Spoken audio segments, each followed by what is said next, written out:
Hi friends, I am doctor Vipin Mishra और ये हमारा 13th वीडियो है डायबिटीज एजुकेशन के बारे में। और इसका सब्जेक्ट है मेडिसिन फॉर डायबिटीज, मतलब डायबिटीज में इस्तेमाल होने वाली दवाएं। इसमें टैबलेट्स के बारे में भी हम बात करेंगे और इंजेक्शंस के बारे में भी बात करेंगे। तो बहुत सारी ग्रुप्स हैं, बहुत सारी ग्रुप्स की दवाएं हैं जो कि हम लोग मिला के कॉम्बिनेशन बना के देते हैं। और हर ग्रुप की दवा की एक अलग खासियत होती है, उसके अलग प्लस पॉइंट्स होते हैं, अलग उसके साइड इफेक्ट्स होते हैं। तो एक कॉम्बिनेशन बनाते समय हम लोग ये भी देखते हैं कि जो साइड इफेक्ट्स हैं उनको काउंटरएक्ट किया जाए और प्लस पॉइंट्स को बढ़ाया जाए। और एक ये भी फीलिंग रहती है कि डायबिटीज में जितने डिफेक्ट्स डिस्क्राइब्ड हैं वो सारे के सारे डिफेक्ट्स कंट्रोल किए जाएं। जो हमने आपको शुरू के वीडियोस में बताया था द ऑमिनस ऑक्टेट के बारे में, कि 8 चीजें होती हैं जो डायबिटीज करती हैं। तो आठों खराबियां किसी एक दवा से नहीं ठीक हो सकती हैं, कवर हो सकती हैं। तो इसलिए हमें कॉम्बिनेशन ऑफ मेडिसिन बनाना पड़ता है। अच्छा, ये वीडियो आपके लिए इंपॉर्टेंट भी है और अनइम्पॉर्टेंट भी है। अनइम्पॉर्टेंट इसलिए क्योंकि आप अपना दवाई का पर्चा खुद नहीं बनाएंगे, आपको दवाइयों के बारे में पता भी है, तब भी आप डॉक्टर से ही अपना पर्चा बनवाएंगे। और इम्पॉर्टेंट इसलिए है क्योंकि अगर आपका डॉक्टर पर्चा बना रहा है तो आप पूछ सकते हैं कि आपने जो भी दवाएं लिखी हैं उसके पीछे क्या फिलॉसफी है और क्या सोच के आपने लिखी हैं। तो वो आपको पूरा समझा देगा and you will be clear about the logic.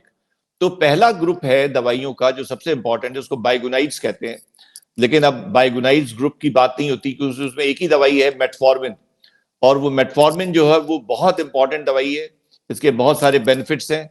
और ऐसे बोलते हैं कि ये मैंडेटरी दवाई है टाइप 2 डायबिटीज में। अगर पेशेंट की डायग्नोसिस है टाइप 2 डायबिटीज तो उसको मेटफॉर्मिन लिखना जरूरी है। और मेटफॉर्मिन अगर नहीं हम लिख रहे हैं तो हमें एक रीजन देना पड़ेगा, जस्टिफिकेशन, कि हम उसको मेटफॉर्मिन क्यों नहीं लिख रहे हैं। तो ये काम कैसे करती है? ये हिपैटिक ग्लूकोज प्रोडक्शन को कम करती है। जैसे मैंने आपको पहले बताया था कि रात में लिवर से ब्लड शुगर रिलीज होती है पूरी रात, और उसकी वजह से फास्टिंग शुगर जो होती है वो, क्योंकि वो मैक्सिमम लंबा पीरियड होता है फास्टिंग का रात का, तो सारे टिश्यूज को, सारे ऑर्गन्स को एनर्जी चाहिए होती है 24 घंटे, हर क्षण। तो वो जो शुगर रिलीज होती है वो लिवर न्यूट्रिशन प्रोवाइड करता है 24 घंटे बॉडी के सारे पार्ट्स को। तो हिपैटिक ग्लूकोज प्रोडक्शन की एबनॉर्मेलिटी अक्सर डायबिटीज का कारण होती है और ये उसको कम करता है। और मेटफॉर्मिन से जो पेरिफेरल मस्कुलर ग्लूकोज यूटिलाइजेशन है वो भी बढ़ जाता है। और इन तरीकों से शुगर कम होती है। लेकिन इसके अलावा भी इसके बहुत सारे बेनिफिट्स हैं। ये वैस्कुलर हेल्थ को इम्प्रूव करता है, कार्डियक हेल्थ को इम्प्रूव करता है। इससे इंसुलिन लेवल्स नीचे आते हैं और इंसुलिन के लेवल्स जो इंसुलिन रेजिस्टेंस की वजह से ज्यादा होते हैं वो खुद अपने आप में एक कॉम्प्लिकेशन का कारण होते हैं। It reduces the coagulative properties in the blood. तो स्ट्रोक के और वैस्कुलर ब्लॉकेट के चांसेस कम होते हैं। इससे लिपिड प्रोफाइल इंप्रूव होती है। और इससे जो ब्लड में इंक्रेटिन हार्मोन्स होते हैं, GLP-1 और GIP, जिनका एक बहुत बड़ा रोल होता है मेटाबॉलिक हेल्थ में, उसके बारे में हम लोग एक किसी वीडियो में बात करेंगे क्योंकि उसके ऊपर दवाइयां भी बेस्ड हैं। तो ये उनको भी उनके लेवल्स को भी बढ़ाता है। तो मेटफॉर्मिन के बहुत सारे फायदे हैं and this is one medicine which can be given to both diabetics and also to pre diabetics to prevent the conversion into diabetes. और ये नॉन डायबिटिक्स को भी दिया जा सकता है। जैसे जिन लेडीज को PCOS होता है, पॉलीसिस्टिक ओवेरियन सिंड्रोम, तो उनमें इंसुलिन रेजिस्टेंस होता है। तो बेसिकली ये इंसुलिन रेजिस्टेंस को कम करता है और PCOS में भी इसका बहुत इंपॉर्टेंट रोल है। और मेटफॉर्मिन के ज्यादा साइड इफेक्ट्स नहीं होते हैं, लेकिन 2 साइड इफेक्ट्स की बात हम यहाँ पे करेंगे।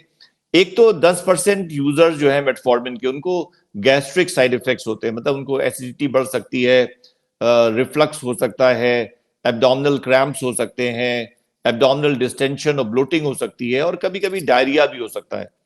तो अगर ये चीज इतनी ज्यादा हो रही है कि इससे जीवन पे फर्क पड़ रहा है तो ये दवाई फिर रोकनी पड़ती है। तो मेटफॉर्मिन रुकने का जो एक सबसे बड़ा कारण होता है वो यही है कि अगर पेशेंट उसको टॉलरेट नहीं कर पा रहा है। और दूसरा एक होता है कि उसको बोलते हैं मेटफॉर्मिन इंड्यूस्ड साइनोकोबालामिन डेफिशिएंसी। तो जो विटामिन B12 होता है तो उसकी डेफिशिएंसी ये कर सकता है। तो विटामिन बी 12 बहुत इंपॉर्टेंट होता है नर्व हेल्थ के लिए। तो जिन डायबिटीज के पेशेंट्स को न्यूरोपैथी होती है, नर्व डैमेज होता है, तो उसमें ये जो MICD है, मेटफॉर्मिन इंड्यूस्ड साइनोकोबालामिन डेफिशिएंसी, ये कंट्रीब्यूट कर सकती है। और खासतौर से अगर पेशेंट वेजिटेरियन है तो ये भी एक इसका साइड इफेक्ट है, लेकिन ये ट्रीटेबल है। इसको तो एक न्यूरोबियन की टैबलेट आप ले लें तो उससे, या मिथाइल कोबालामिन की, तो उससे ये चीज ठीक हो जाती है। दूसरा ग्रुप है दवाइयों का, वो कहलाता है इंसुलिन सेंसिटाइजर्स, या उसको बोलते हैं थायाजोलिडीन डियोन्स। तो उसमें एक ही दवाई है पायोग्लिटाजोन। पहले एक दवाई और उसमें होती थी रोजीग्लिटाजोन, जो कई साल पहले बैन हो चुकी है, क्योंकि ये देखा गया कि उसमें जो यूजर्स थे रोजीग्लिटाजोन के, उनमें उनको हार्ट डिजीज ज्यादा होती थी। हाँ, लेकिन पायोग्लिटाजोन में ऐसा कुछ नहीं पाया गया, तो पायोग्लिटाजोन यूज हो रही है। और ये एक्टॉस के नाम से यहाँ पे दुबई में आती है, और इंडिया में तो बहुत सारे नामों से आती है।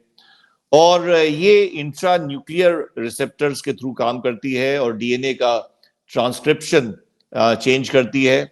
तो अल्टीमेटली ये PPAR गामा रिसेप्टर्स कहलाते हैं, जिनके थ्रू इसका इफेक्ट होता है, और ये इंसुलिन रिसेप्टर्स के फंक्शन को इम्प्रूव कर देती है। They start working more efficiently and smartly. लेकिन इसका जो मोड ऑफ एक्शन है, उसमें एक बहुत इंपॉर्टेंट चीज ये है कि ये फैटी एसिड्स को शिफ्ट करता है फैट सेल्स के अंदर। तो एक रेंडल्स हाइपोथेसिस है, when fatty acids are not available for utilisation for energy purposes, तो ग्लूकोज ज्यादा यूटिलाइज होने लगता है। तो इससे ग्लूकोज सेंसिटिविटी बढ़ जाती है, ग्लूकोज रेजिस्टेंस कम हो जाता है, लेकिन इससे फैट एक्युमुलेशन होता है। तो ये इसका एक एसेंशियल साइड इफेक्ट है। तो पायोग्लिटाजोन की डोज 15 मिलीग्राम और 30 मिलीग्राम की डोज में होता है, और करीब करीब 4 हफ्ते लग जाते हैं इसका असर आने में। तो इसका असर ऐसा नहीं होता कि हम आज दें और 2 दिन बाद इसका असर दिखाई पड़ने लगे। इसका साइड इफेक्ट प्रोफाइल बिल्कुल ध्यान में रखना पड़ेगा, क्योंकि इसमें साइड इफेक्ट्स काफी होते हैं। इससे सूजन आ सकती है पैरों में, क्योंकि इससे एक्स्ट्रा वैस्कुलर इंट्रावैस्कुलर वॉल्यूम बढ़ जाता है फ्लूइड का, और उसकी वजह से सूजन हो सकती है पैरों में। और उसकी वजह से किसी को अगर हार्ट की बीमारी है तो कार्डियक फेलियर भी बढ़ सकता है। तो ये बात हमेशा ध्यान में रखनी पड़ेगी। इससे वजन बढ़ता है, उसकी बात हम लोग कर चुके हैं। तो अक्सर, अच्छा, बड़ी बात यह है कि इंसुलिन रेजिस्टेंस भी ज्यादा उन्हीं में होता है जिनके अंदर जिनका वेट ज्यादा होता है। तो उनमें अगर हम पायोग्लिटाजोन यूज करते हैं तो उनका वेट और बढ़ने की संभावना है। तो हम अपनी पर्सनल प्रेफरेंस बता रहे हैं कि हम पायोग्लिटाजोन को बहुत ज्यादा यूज नहीं करते हैं, because of its weight increasing potential, और जो इंट्रावैस्कुलर वॉल्यूम बढ़ जाता है जिससे सूजन आ जाती है। लेकिन यहाँ पे हम कई बार मीटिंग्स में अमेरिकन साइंटिस्ट डी फ्रॉन्जो से मुलाकात हो चुकी है, और वो कम से कम साल में एक बार तो यहाँ पे आते हैं। तो वो बहुत इसको प्रमोट करते हैं। वो कहते हैं कि नहीं, वो जो फैट एक्युमुलेट हो रहा है वो इट इज वर्थ इट, और वो सबकुटेनियस फैट होता है, वो इंट्रा एब्डोमिनल फैट नहीं होता, विसरल फैट नहीं होता है। और आप उसको कहो एक्सरसाइज करें, उससे वो फैट ठीक हो जाता है, लेकिन you have to use pioglitazone in your patients. और इसका एक साइड इफेक्ट होता है ऑस्टियोपोरोसिस। तो एजेड वुमेन में देते समय इसको हमें ध्यान में रखना पड़ेगा कि ये ऑस्टियोपोरोसिस कर सकता है। फिर तीसरा ग्रुप है दवाइयों का, उसको बोलते हैं sulfonyl urea group. Sulfonyl urea group एक बहुत स्टैब्लिश ग्रुप है, और कम से कम पिछले 50 सालों से इस ग्रुप की दवाएं यूज होती आ रही हैं, और कुछ तो अपने जमाने की बेस्ट सेलर्स रही हैं। तो इसमें 4 मॉलिक्यूल्स हैं। एक है ग्लिक्लाजाइड, जो डायमाइक्रॉन के नाम से आता है। एक है ग्लिमीपिराइड, जो एमरिल के नाम से आती है। एक है ग्लिबिनक्लामाइड, जो डाउनिल के नाम से आती है, और ये एक जमाने में सबसे ज्यादा पॉपुलर थी डायबिटीज की दवाओं में। तो एक ग्लिपिजाइड है, जो ग्लाइनेज के नाम से आया करती थी। लेकिन इनका इस्तेमाल अब बहुत कम हो गया है। इनका इस्तेमाल बहुत कम हो गया है क्योंकि अब हमारे पास ज्यादा अच्छी दवाएं हैं, इनसे ज्यादा सेफ्टी वाली दवाएं हैं। इनका मोड ऑफ एक्शन क्या था? ये सीधे बीटा सेल्स को स्टिमुलेट करती हैं, जो पैंक्रियाज में बीटा सेल्स जो इंसुलिन बनाते हैं उनको स्टिमुलेट करती हैं। तो नेचुरली जब ज्यादा इंसुलिन होती है तो वो उस इंसुलिन रेजिस्टेंस को ओवरकम कर लेती है, और पेशेंट की शुगर नॉर्मल हो जाती है। ये स्ट्रॉन्ग दवाइयां हैं, इससे ब्लड शुगर की लोअरिंग बहुत सिग्निफिकेंट होती है। और एक जमाना था, वो जमाना शायद अभी भी चल ही रहा है, कि कोई भी नई दवा आती है तो उसको हम लोग सल्फोनाइल यूरिया से कंपेयर करते हैं। ये सल्फोनाइल यूरिया के बराबर इम्पैक्ट कर रही है कि नहीं, उतना शुगर को कम कर रही है जितना सल्फेनिलयूरिया करता है। So they are definitely strong medicine. और मरीज को कोई साइड इफेक्ट नहीं फील होता, मरीज तो बिल्कुल अपने आप को नॉर्मल समझने लगता है, उसको लगता है कि हमारी डायबिटीज खत्म हो गई, इतना अच्छा एक्सपीरियंस होता है। लेकिन साइड इफेक्ट्स क्या है? साइड इफेक्ट्स क्या है कि ये एसेंशियली वेट गेन करती है, क्योंकि इससे इंसुलिन ज्यादा बनती है, और तो इंसुलिन तो एक एनाबॉलिक हार्मोन है, तो उससे वेट गेन होता है। हाइपोग्लाइसीमिया के चांसेस बहुत बढ़ जाते हैं, और कभी कभी वो अनरिकॉग्नाइज्ड हाइपोग्लाइसीमिया होता है जिसमें कि पेशेंट खुद ही पहले से ही खाना खा लेता है, ज्यादा खाना खा लेता है, तो उसको हाइपोग्लाइसीमिया नहीं होने पाता है, लेकिन उसका वेट गेन होता है। और बहुत समय पहले ये भी कंसर्न रेज किया गया था कि इससे कार्डियक साइड इफेक्ट्स हो सकते हैं, लेकिन वो कभी प्रूव नहीं हो पाया, और वो चीज कभी कंक्लूजन पे नहीं पहुंच पाई, तो उसकी बात हम लोग नहीं करेंगे। लेकिन हाँ, ये जो साइड इफेक्ट्स हैं, इसकी वजह से सल्फेनिलयूरिया उतना ज्यादा अब यूज नहीं होती है। चौथा जो ग्रुप है वो मेग्लिटिनाइड्स का ग्रुप है, जो कह सकते हैं कि short acting beta cell stimulators हैं। जैसे सल्फेनिलयूरिया लॉन्ग टर्म लॉन्ग एक्टिंग होते हैं, वो एक गोली पूरे 24 घंटे बीटा सेल्स को स्टिमुलेटेड रखती है, तो ये करीब 3 घंटे इनका इफेक्ट रहता है। तो खाने के जस्ट पहले या जस्ट बाद भी अगर ले लेते हैं, तो वो खाने को मेटाबोलाइज करने में मदद करती है। सो कह सकते हैं कि it is like a younger brother of sulfonylurea, but it is much better than sulfonylurea, क्योंकि ये सिर्फ तभी बीटा सेल्स को स्टिमुलेट करती है जब इंसान खाना खाता है, जब उसकी शुगर बढ़ती है, और जब जरूरत नहीं होती है तब वो बीटा सेल स्टिमुलेशन नहीं होता है। तो इस वजह से देयर इज नेग्लिजिबल हाइपोग्लाइसीमिया और negligible weight gain by these medicine. और इसको कहते हैं अ मील अपिल, जितनी बार वो खाना खाएगा उतनी बार ये दवाई ले सकता है और वो मील को कवर कर लेंगी। लेकिन ये आपको बता दिया कि इसका असर 3 घंटे से ज्यादा नहीं रहता है। तो रात भर जब पेशेंट फास्टिंग में होता है, जब वो फास्टिंग हाइपरग्लाइसीमिया लेके उठेगा, तो उसको ये नहीं कवर करती, ये सिर्फ पोस्टप्रैंडियल जो खाने के बाद वाली शुगर होती है उसको कवर करती है। तो इसमें दो दवाइयां आती हैं, रिपाग्लिनाइड आती है और एक नेटिग्लिनाइड आती है। तो आप अपने डॉक्टर से बात कर सकते हैं कि अगर ये दवाएं, अगर आपका पोस्टप्रैंडियल शुगर बहुत ज्यादा रहता है और फास्टिंग वाला नॉर्मल रहता है, तो ये दवाएं आपके लिए अच्छी दवाएं साबित हो सकती हैं। अच्छा, अब इसके बाद जो पांचवा ग्रुप है दवाइयों का, उनको बोलते हैं अल्फा ग्लूकोसाइडेज इनहिबिटर्स, जिसमें एकार्बोज आती है और वॉग्लिबोज आती है। तो एकार्बोज 50 mg या 100 mg की डोज में देते हैं, और वॉग्लिबोज 0.2 या 0.3 mg की डोज में देते हैं।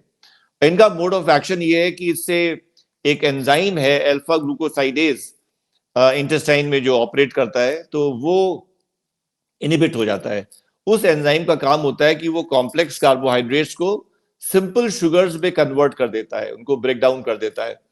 अच्छा, आंतों से सिर्फ सिंपल शुगर्स ही एब्जॉर्ब हो सकती हैं, कॉम्प्लेक्स कार्बोहाइड्रेट्स नहीं एब्जॉर्ब हो सकते हैं। तो जब ये उसको ब्लॉक करता है तो एब्जॉर्प्शन नेचुरली ब्लॉक हो जाता है, और फिर उससे खाने के बाद जो शुगर बढ़ती है, पोस्टप्रैंडियल शुगर राइज, वो नहीं होगा। ये इसका मोड ऑफ एक्शन है।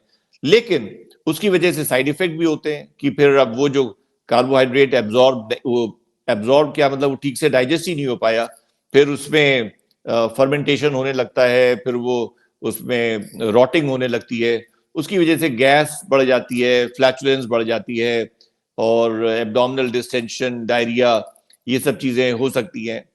और ये बात तो क्लियर है कि इसका फास्टिंग शुगर पे कोई असर नहीं पड़ता, ये सिर्फ पोस्टप्रैंडियल शुगर कंट्रोल करने के लिए होती है। अच्छा, वॉग्लिबोज और इकार्बोज में जनरली ये माना जाता है कि वॉग्लिबोज ज्यादा अच्छा टॉलरेट करते हैं लोग, और उसमें तकलीफें कम होती हैं, लेकिन ये इंडिविजुअल वेरिएशन हो सकता है। और वॉग्लिबोज का एक और भी इस्तेमाल है, किसी किसी को रिएक्टिव हाइपोग्लाइसीमिया होता है, और हमने एक रिएक्टिव हाइपोग्लाइसीमिया पे भी एक वीडियो बनाया है। तो उसमें खाना खाने के बाद जिसकी शुगर कम होती है, उसमें भी वॉग्लिबोज को एज ए मेडिसिन यूज किया जा सकता है उस हाइपोग्लाइसीमिया को ट्रीट करने के लिए। अब एक दवाई का ग्रुप है जो आज की दुनिया में सबसे ज्यादा इंपॉर्टेंट और सबसे ज्यादा पॉपुलर दवाई का ग्रुप है, उसको बोलते हैं DPP4 इनहिबिटर्स। सो DPP4 इनहिबिटर्स का जो मोड ऑफ एक्शन ये है कि एक एंजाइम होता है, उसको बोलते हैं डाइपेप्टिडाइल पेप्टिडेज 4, और वो वो डीएक्टिवेट करता है इंक्रेटिन्स को। तो मैंने आपको पहले बताया था कि इंक्रेटिन्स आंतों से सिक्रीट होने वाले हार्मोन्स होते हैं, और दो इंक्रेटिन्स होते हैं, GLP-1 और GIP। और इनकी लॉन्गेविटी होती है वो सिर्फ 15 मिनट की होती है। 15 मिनट ये ब्लड में रहते हैं और 15 मिनट के बाद ये DPP-4 इनको डिस्ट्रॉय कर देता है। तो ये दवाइयां जो है ये DPP-4 को इनहिबिट कर देती है, तो इससे इंक्रेटिन्स का डिस्ट्रक्शन रुक जाता है। तो नेचुरली इंक्रेटिन्स का डिस्ट्रक्शन रुक जाएगा तो उनका ब्लड लेवल बढ़ जाएगा। और इंक्रेटिन्स के बहुत सारे फंक्शन होते हैं, जैसे improving insulin secretion from the beta cells, reducing the anti-insulin hormone glucagon from the alpha cells, and reducing appetite, reducing weight, and reducing the gastric emptying time। मतलब जो पेट से खाना आंतों में जाता है तो वो भी थोड़ा टाइम ज्यादा लेता है, तो ब्लड शुगर का जो राइज है वो फिर इमीडिएट नहीं होता है, वो स्लो डाउन हो जाता है। तो ये सारे इसके मोड ऑफ एक्शन होते हैं। लेकिन सबसे बड़ी इसकी जो खासियत है कि इसका जो मोड ऑफ एक्शन है वो इंसुलिन डिपेंडेंट है, ग्लूकोज डिपेंडेंट। तो जब ग्लूकोज ज्यादा होता है तब ये एक्शन होता है इस दवाई का, और जब ग्लूकोज नीचे आ जाता है तो वो एक्शन खत्म हो जाता है। तो ये बहुत बड़ी चीज है, ग्लूकोज डिपेंडेंट एक्शन। इसका मतलब इसमें हाइपोग्लाइसीमिया नहीं होगा, तो हाइपोग्लाइसीमिया के चांसेस नेग्लिजिबल होते हैं। वेट गेन के chances for the same reason बिल्कुल नेग्लिजिबल होते हैं, it's a weight neutral medicine. और एक सबसे बड़ी बात यह है कि डायबिटीज में इंक्रेटिन्स का लेवल भी कम हो सकता है। ये भी एक डायबिटीज के होने के जो 8 कॉजेज हैं उनमें एक ये भी कॉज है। तो इसका जो इफेक्ट है वो वेरिएबल होगा। अगर किसी डायबिटिक पेशेंट में इंक्रेटिन्स बन ही नहीं रहे तो ये प्रोटेक्ट किसको करेगी फिर? अगर किसी में इंक्रेटिन्स बन रहे हैं रीजनेबल क्वांटिटी में तो नेचुरली फिर वो प्रोटेक्शन से उनका लेवल अच्छा खासा बढ़ जाएगा, और इसमें कोई साइड इफेक्ट्स नहीं होते हैं खास। जनरली ये बहुत सेफ दवाई मानी जाती है। और आज की तारीख में अगर हम कहें कि मेटफॉर्मिन के बाद जो सबसे ज्यादा दी जाने वाली एड ऑन मेडिसिन है मेटफॉर्मिन के साथ क्या तो वो है ये DPP-4 इनहिबिटर्स। तो ये मेजर 4-5 कंपनियां इसको बनाती हैं। एक तो सबसे कॉमन है सिटाग्लिप्टिन, जो जेनूविया के नाम से आती है, और जब मेटफॉर्मिन के साथ मिल जाएगी तो नेचुरली वो जैनुमेट के नाम से हो जाएगी। ये कॉम्बिनेशन बहुत कॉमन है, वो हर देश में ये कॉम्बिनेशन चल रहे हैं।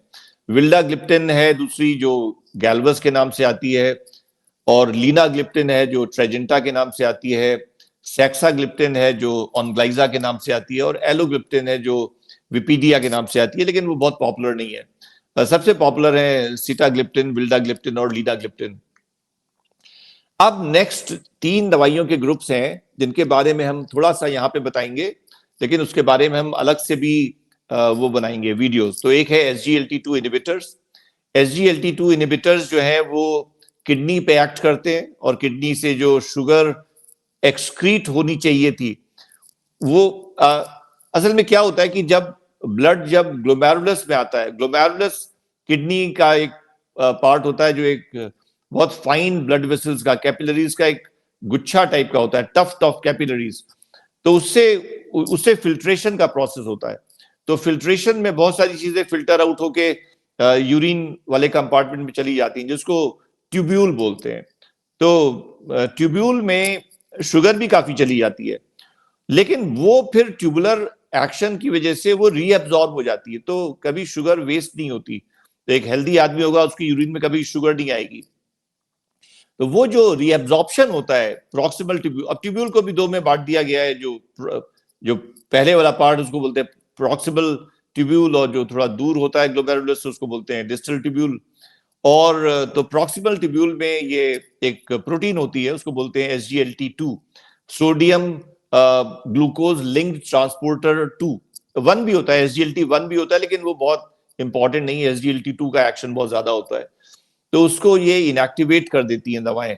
तो फिर वो ग्लूकोज रीअब्सॉर्प्शन नहीं हो पाता, वो यूरिन में निकल जाता है। यूरिन में निकल जाता है तो नेचुरली शुगर एकदम नीचे आ जाएगी। और बहुत ये यूनिक मोड ऑफ एक्शन है, क्योंकि ये मोड ऑफ एक्शन पहले कभी और किसी दवा में नहीं था। तो कई कंपनियां बना रही हैं, एम्पाग्लाइफ्लोजिन जार्डियंस के नाम से है, डेपाग्लाइफ्लोजिन फोर्सिगा के नाम से है, कैनाफ्लाइग्लाइफ्लोजिन इनवोकाना के नाम से है, और अर्ट्यूग्लाइफ्लोजिन ये स्टेग्लाट्रो के नाम से है। और इनके बहुत सारे और भी बेनिफिट्स हैं शुगर कम करने के अलावा, इसलिए इनके बारे में हम एक और वीडियो बनाएंगे। दूसरा जो खास ग्रुप है दवाइयों का वो है GLP-1 रिसेप्टर एगोनिस्ट या GLP-1 एनालॉग्स इनको बोलते हैं। तो जैसे हमने आपको बताया था कि दो इंक्रेटिन्स होते हैं, एक GLP-1 होता है, एक GIP होता है, और DPP-4 इनहिबिटर्स उनको प्रोटेक्ट करते हैं, लेकिन उनका जो इम्पैक्ट होता है वो वेरिएबल होता है कि अगर किसी के अंदर बन ही नहीं रहा है GLP-1 तो प्रोटेक्शन भी किस चीज का होगा। और ये GLP-1 एगोनिस्ट जो दवाएं हैं या एनालॉग्स हैं, ये रेडीमेड GLP-1 है। तो रेडीमेड GLP-1 आपने बाहर से दे दिया और इसके बहुत प्रोफाउंड इफेक्ट्स हैं। तो ये पहले शुरुआत में एक्जिनाटाइड के नाम से आता था, जो बाइटा के नाम से मार्केट होता था। फिर लिराग्लुटाइड बहुत पॉपुलर हो गई, जो विक्टोजा के नाम से आती थी, लेकिन वो रोज इंजेक्शन लेना पड़ता था। यहाँ ये इंजेक्टेबल दवाएं हैं। और उसके बाद ड्यूलाग्लुटाइड आई, जो कि बहुत माइलस्टोन इनोवेशन था, क्योंकि वो वंस इन अ वीक थी। उसके बाद लिक्सीसेनाटाइड भी बीच में आई, लेकिन वो ज्यादा पॉपुलर नहीं हुई, लिक्सीमिया के नाम से आती थी। और जो लेटेस्ट ब्लॉकबस्टर आया है वो है सीमाग्लुटाइड। सीमाग्लुटाइड ओजम्पिक के नाम से आती है, और इसका ओरल फॉर्म भी आता है, वो राइबेल्सिस के नाम से आता है। तो आजकल बहुत सारे पेशेंट सीमाग्लुटाइड, ओजम्पिक या राइबेल्सिस पे हैं, और इनका एक्शन जो है वो शुगर लोवरिंग एक्शन काफी प्रोफाउंड है, और इसके अलावा बहुत सारे और भी बेनिफिट्स हैं। इसको भी हम एक अलग वीडियो में बात करेंगे। और एक और नई दवाई आ गई है, उसको बोलते हैं टिर्जेपेटाइड। टिर्जेपेटाइड जो है वो डुअल एगोनिस्ट है, GLP-1 और GIP वो दोनों की एगोनिस्ट है। मतलब वो बॉडी के अंदर GLP-1 की तरह भी काम करती है, GIP तो दोनों के जो रिसेप्टर्स होते हैं उनको स्टिमुलेट करती है। तो इसमें देखा गया है कि ओजम्पिक से भी ज्यादा वेट रिडक्शन इसमें होता है।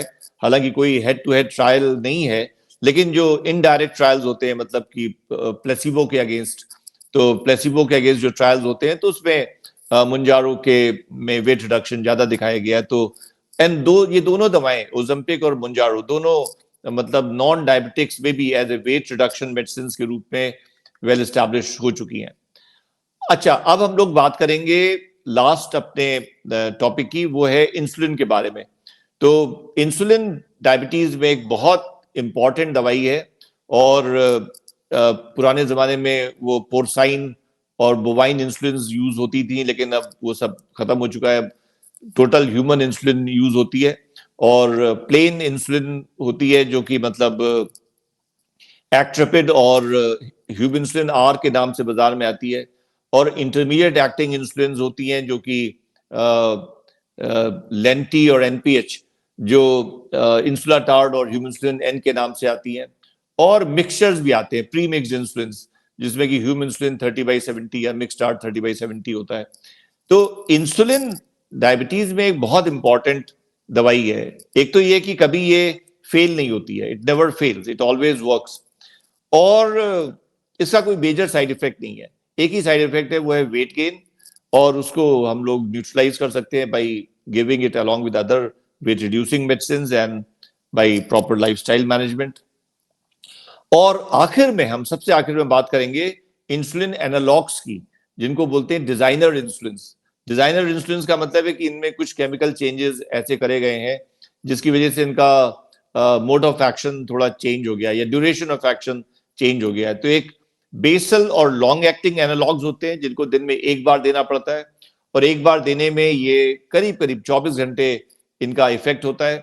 तो इसमें एक दवा है डेटिमिर, जो कि लेविमिर के नाम से आती है, और जो कि नॉर्मली हम लोग प्रेग्नेंट लेडीज को देते हैं, क्योंकि प्रेग्नेंट लेडीज में सबसे ज्यादा जो डेटा है सेफ्टी का वो इसी के साथ है। दूसरी है ग्लार्जीन, जो कि लैंटस के नाम से आती है, वो भी लॉन्ग एक्टिंग, और सबसे पहले वही आई थी, ओरिजिनल लॉन्ग एक्टिंग वही है। और लैंटस भी प्रेग्नेंट लेडीज को देते हैं अगर किसी वजह से वो लेविमिर नहीं ले पा रही है, लेविमिर अवेलेबल नहीं है। और एक और ग्लार्जीन का वेरिएंट आ गया है, ग्लार्जीन U300, जो 2GO के नाम से है, जिसमें कि वो कहते हैं कि वो ज्यादा फ्लैट है। मतलब लॉन्ग एक्टिंग इंसुलिन का मतलब कि इसका एक्शन जो है वो 24 घंटे एक जैसा रहना चाहिए। उसमें पीक्स एंड ट्रफ्स नहीं आने चाहिए। तो डेटिमर में और लैंटस में पीक्स एंड ट्रफ्स होते हैं जो कि 2GO में मिनिमाइज हो गए हैं। और जो सबसे अच्छी है इनमें वो ट्रेसीबा है, डेग्लूडेक इंसुलिन, जिसमें वो बिल्कुल मिनिमम है या ना के बराबर है, तो वो फ्लैट इंसुलिन कहलाती है, तो वो हाइपोग्लाइसीमिया नहीं करती है। इसके अलावा शॉर्ट एक्टिंग एनालॉग्स हैं, एस्पार्ट, नोवोरैपिड के नाम से, लिस्ट्रो, ह्यूमोलॉग के नाम से, और प्री मिक्स्ड इंसुलिन भी हैं, एनालॉग्स भी हैं, जैसे नोवोमिक्स और ह्यूमोलॉग मिक्स। इसमें एक डेफिनेट परसेंटेज में शॉर्ट एक्टिंग और इंटरमीडिएट एक्टिंग इंसुलिन का मिक्सचर होता है। सॉरी। एक अल्ट्रा शॉर्ट एक्टिंग भी है, वो भी लिस्ट्रो है, ल्यूमजियो के नाम से आती है, लेकिन वो बहुत पॉपुलर नहीं है और हमें कभी ऐसी जरूरत नहीं पड़ी कि हम तो किसी पेशेंट को वो देने की मजबूरी हमें सामने आई हो। और आज की तारीख में हम ये कह सकते हैं कि हम लोग जो ह्यूमन इंसुलिन है वो तो ना के बराबर यूज करते हैं। ज्यादातर सभी पेशेंट्स ये इंसुलिन एनालॉग्स ही यूज करते हैं, और इंसुलिन एनालॉग्स की सेफ्टी प्रेगनेंसी में भी बिल्कुल क्लियरली दिखाई गई है, और इवन प्रेग्नेंट लेडीज में भी हम लोग इंसुलिन एनालॉग्स ही यूज करते हैं, क्योंकि हाइपोग्लाइसीमिया कम होता है और शुगर कंट्रोल बेहतर होता है। तो ये वीडियो हम यहाँ पर खत्म कर रहे हैं, और आप इसको देखिएगा और समझिएगा कि आपको जो दवाएं चल रही हैं कि उनका मोड ऑफ एक्शन क्या है। डॉक्टर से जरूर बातचीत कर लीजिएगा कि डॉक्टर की फिलॉसफी क्या है। एक होता है डॉक्टर की ट्रीटिंग फिलॉसफी, वो क्या लॉन्ग टर्म गोल्स लेकर के आपका आपका इलाज कर रहा है, और क्या उसके मन में चल रहा है कि आज से 10 साल बाद और 20 साल बाद वो क्या अचीव करना चाहता है। So I will stop here and catch up in the next video. Good luck and good